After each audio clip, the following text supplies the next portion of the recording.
dès qu'on a appris à connaître Jésus, on éprouve le besoin impérieux de parler à d'autres, de l'ami précieux qu'on a trouvé. La vérité qui sauve et sanctifie ne peut rester enfermée dans le cœur. Si nous sommes revêtus de la justice de Jésus-Christ et remplis de la joie de son esprit, il nous est impossible de garder le silence. Si nous avons goûté que le Seigneur est bon, nous aurons quelque chose à raconter. Comme Philippe, dès que nous aurons trouvé le Christ, nous en inviterons d'autres à venir à lui. Nous nous efforcerons de leur présenter les attraits du Sauveur et les réalités invisibles du monde à venir. Le désir de suivre le sentier que Jésus a foulé sera intense et ardent. Le besoin d'amener ceux qui nous entourent à contempler l'agneau de Dieu qui ôte le péché du monde. Jean 1, 29. Tout effort en faveur de nos semblables retombera sur nous en rosée de bénédiction. C'est la raison pour laquelle Dieu nous a confié un rôle dans le plan du salut. Il a accordé à l'homme le privilège de participer de nature divine et de communiquer à son tour cette prérogative à ses semblables.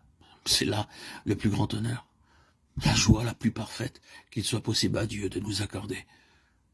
Ceux qui contribuent à cette mission d'amour se rapprochent plus de leur Créateur. Dieu aurait pu confier à ses anges le message de l'Évangile et toute l'œuvre du ministère d'amour. Il aurait pu se servir d'autres moyens pour accomplir son dessein. Mais dans son amour infini, il a bien voulu faire de nous ses collaborateurs et ceux de Jésus-Christ et des anges, afin que nous puissions avoir part aux bénédictions, à la joie et au progrès spirituel qui découlent de ce ministère désintéressé. C'est en communiant à ses souffrances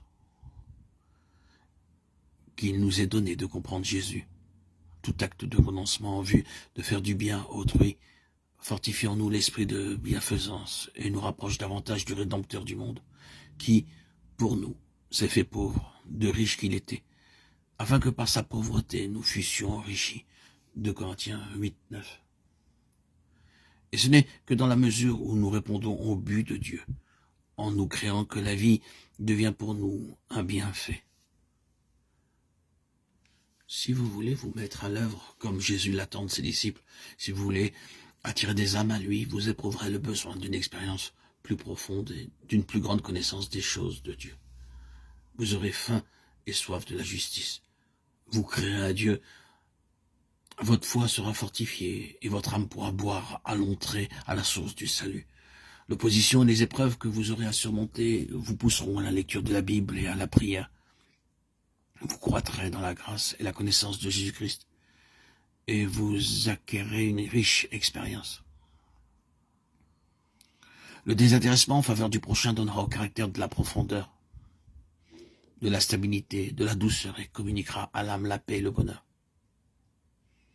Les aspirations seront élevées. Il ne restera plus de place pour l'oisiveté et l'égoïsme. Ceux qui pratiquent ainsi les grâces chrétiennes croîtront et deviendront forts pour Dieu.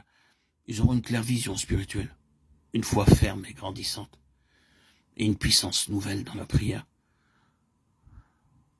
Par son attouchement divin, l'Esprit de Dieu fera jaillir de leur âme de saintes mélodies. Ceux qui se consacrent ainsi avec désintéressement au bien de leurs semblables travaillent de la manière la plus efficace à leur propre salut.